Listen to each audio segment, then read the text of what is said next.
मासे 8वां अध्याय प्रारंभ। श्री नारद जी बोले, हे राजन, अब मैं संक्षेप में कार्तिक के व्रतों को उद्यापन सुनाता हूँ। व्रत पूरा होने के फल मिलने और भगवान विष्णु को प्रसन्नता के लिए कार्तिक शुक्ल चतुर्दशी को उद्यापन करें। तुलसी के ऊपर 4 द्वारों का मंडप बनाकर तोरणदार बंधनदार बांधकर फूल और चमर के सजावे। चारों द्वार पर मिट्टी के पुने पुण्यशील सुशील जय व विजय द्वारपालों का पूजन करें और तुलसी के पास 4 रंगों से सुशोभित सर्वोदय चक्र बनावे। उसके ऊपर पंचपल्लव और नारियल रखकर एक सुंदर कलश स्थापित करें। फिर वहां पर शंख चक्र गदाधारी पीताम्बर से युक्त लक्ष्मी सहित विष्णु भगवान की स्थापना करके पूजन करें। व्रती पुरुष मंडल में इंद्रादि को पूजे।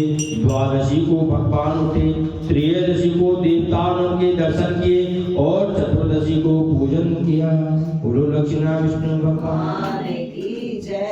उस दिन शांत रहें और सावधान पूर्वक उपवास करें, किसी की निंदा न करें।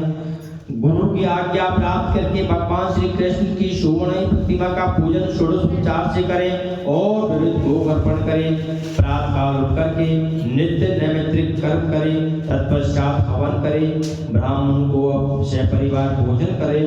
धन का लोभ छोड़कर यथाशक्ति मंदिर तथा ब्राह्मण को दक्षिण देवे। ऐसे वैकुंठ चतुर्दशी को उपवास करें, वे वैकुंठ धाम पावे।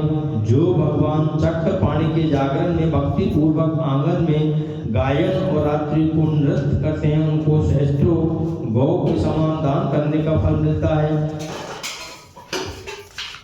जो वासुदेव भगवान के सम्मुख भजन कीर्तन करता है और जागरण करता है, उनकी लीलाओं का पाठ कर वैष्णव के मन में बड़ा आनंद प्राप्त होता है। वृथा प्रलाप नहीं करता, उसका पुण्य दिन रात कोटि कोटि तीर्थ समान होता है। तदंतर पूर्णमासी के दिन स्त्री सहित अथवा एक ब्राह्मण को निमंत्रण दे।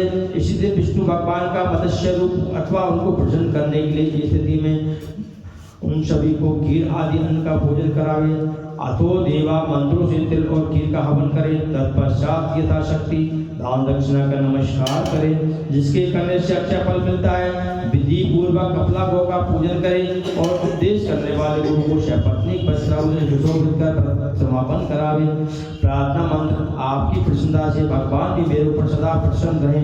इस व्रत से मेरे 7 जन्म के पाप नष्ट हो जावे, मेरी संतान स्थिर हो गई, मेरे मनोरथ सफल हो गई और मरणोपरांत मुझे विष्णु लोक की प्राप्ति हुई। ऐसे उन ब्राह्मण समापन व्रत राखे के प्रसन्न कर पूजा की सामग्री गौ के समेत गुरु आचार्य से निवेदन करें। ऐसी सम्यक रीति से कार्तिक का व्रत करने वाला संपूर्ण कामनाओं से युक्त पाप रहित होकर के संपूर्ण तीर्थों का करोड़ गुना फल प्राप्त कर भगवान विष्णु के समीप चला जाता है।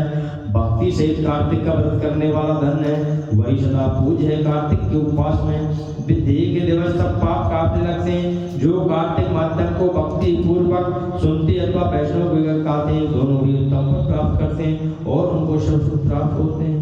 बोलो लक्ष्मी विष्णु भगवान की जय। 8वां अध्याय क्रम श्रीमन्नारायण नारायण